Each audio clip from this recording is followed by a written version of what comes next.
Selamat tengah hari dah, ke-12 lebih lah kan, ke-1 lah. So, bersih-bersihkan, isi rumput apa semua, cakap-cakap bagi bersih. Oh, puas hati tu pun tak habis lagi tu kan, pelan-pelan lah, sikit-sikit lah. Nampak tak keban ni, kita dah pacak tiang tu. Ni tiang lampu. So, kita pacak tiang tu tak cukup lagi. Bawa batang ni nak kena pergi ambil, baru duk cek-cek dah ada dah, insyaAllah. So, kita sengaja biarkan dulu, bagi atap ni keluar dulu sikit-sikit, kita tak mau buang lagi. So yang mana kita pacak lah. Tiang besar kita pacak, ni besar ni tu. Okey, tiang yang tinggi tu, nampak tak? Ini 2 batang kat sini, sebab kita akan ada walkway kat atas ni. So 2 batang. Tunggu kayu lah, kayu sampai nanti kayu besar sikit lah, 5x2 lah. Sebab tiang tu besar, so nak buat walkway kat atas kan. So kat tengah-tengah ni kita takkan kebankan lagi lah. Tengok lah adjust tahun lah, kalau boleh roboh kita roboh sikit lah. Kita biar dulu sebab ayam tak ada masalah, kita kurung kat dalam semua. Cuma sekon 2 ayam kita lepas kat luar ni boleh kurung, tapi sajalah biar kalau ada ruang tu kita lepaskan dia lah kan. Mari kita tengok ni. Asap nampak tak? Ni 3 batang terah. So 3 batang, tengah 2 batang, ujung sebatang. Untuk tengah tu untuk walkway yang besar kan. Nanti dah siap ni kita boleh lah naik duduk kat atas tu kan. So kita nak buat konsep rumput hijau, rumput kapet atas, InsyaAllah lah, mudah-mudahan tu impian 2026 lah, impian 2026.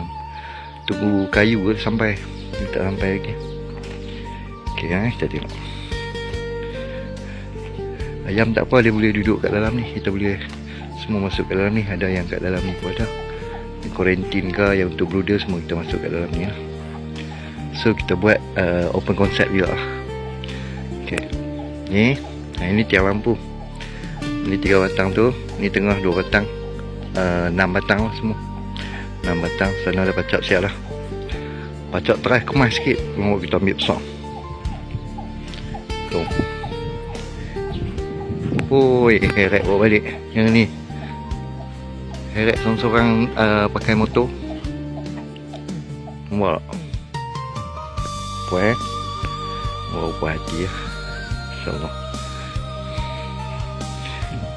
Induk light saset. Ini induk lama ni, nampak tak? Ini ibu dia tak ada. Ada yang minat nak buat induk boleh lah, sila DM saya kalau nak buat induk. Ni best lah ni, nampak induk lama. Ada yang anak tu orang dah ambil habis, lepas tu yang ni muda lagi. Yang sana ada lah, sana ada. So kalau nak ambil sekok boleh lah. Induk lama kalau nak buat induk. Alhamdulillah, rumput dah settle sikit-sikit lagi lah rumput ni. Kalau naik sikit kita mesin lah, dia kena rajin jaga, kena konsisten lah kan, konsisten. Ayak pun best, ayak banyak, sejuk, boleh mandi, boleh apa. Ok, ni kita buat macam broga punya tempat ni. Tunggu rumput naik, nanti kita bubur batu. Tak siap lagi, ayak banyak ya. Sonok lah, ayam tak payah minum air pipe lah. Sekarang minum semua air telaga kan. Vitamin ke apa, dia cepat nak berjarak. Dia yang best lah. Alhamdulillah, panas.